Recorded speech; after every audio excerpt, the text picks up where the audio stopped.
आपकी सरकार है, जिसको आपने आंख बंद करके वोट दिया है वही आदमी मंत्री है, उसी से कम काम करवाइए। कुछ नहीं तो मेरा भय दिखाकर ही कुछ काम करवा लीजिए। हम इसलिए आए हैं आपके पास, यही भय दिखाकर काम करवा लीजिए कि भैया नहीं करोगे तो जनसुराज में चले जाएंगे। आप एक बार फिर से महागठबंधन को वोट दीजिए, आप फिर ठगे जाएंगे, ये आदमी फिर आपको छोड़कर भागेगा। आपके कृषि मंत्री भी तेजस्वी यादव के ही लोग हैं, तो मेरे भाई आप हमसे शिकायत क्यों कर रहे हैं? आपकी सरकार है, जिसको आपने आंख बंद करके वोट दिया है वही आदमी मंत्री है, उसी से कम काम करवाइए। कुछ नहीं तो मेरा भय दिखाकर ही कुछ काम करवा लीजिए। हम इसलिए आए हैं आपके पास, यही भय दिखाकर काम करवा लीजिए कि भैया नहीं करोगे तो जनसुराज में चले जाएंगे। कम से कम अपने समाज का, अपने बच्चों का कुछ भला तो कराइए। अपने एक दिन आपके गांव से गुजरते हैं, 4 गोली खाते हैं, नहीं तो इतना धूल है कि खांसी रुकती नहीं है। इन्हीं गलियों पर आपके बच्चे दौड़ते हुए बढ़ रहे हैं, उनके फेफड़ों की क्या दशा होती होगी जरा सोचिए।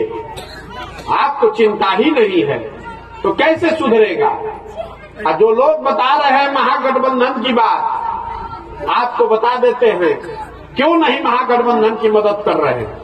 इसलिए नहीं मदद कर रहे हैं कि जिस नीतीश कुमार को आप दांव लगाना चाहते हैं, फिर से लिख कर रखिए, ये आदमी आपको फिर से ठगेगा।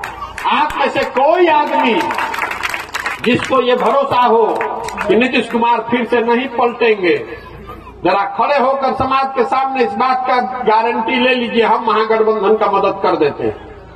कोई यहाँ पे इतना हिम्मत नहीं कर सकता है जो ये दावा करे कि नीतीश कुमार फिर से नहीं पलटेंगे।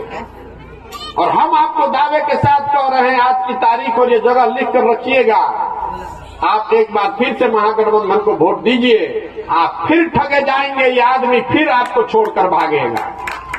आपके आंख के सामने है, आपको दिख नहीं रहा है।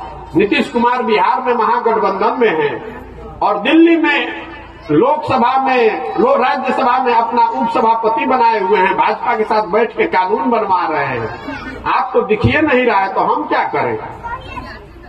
राज्यसभा में जाकर देख लीजिएगा अभी गूगल करके इंटरनेट पर, राज्यसभा में उपसभापति नीतीश कुमार के एमपी हैं हरिवंश जी। कानून बनाने के लिए राज्यसभा लोकसभा दोनों की जरूरत है, तो यहाँ पर महागठबंधन और दिल्ली में कानून बना रहे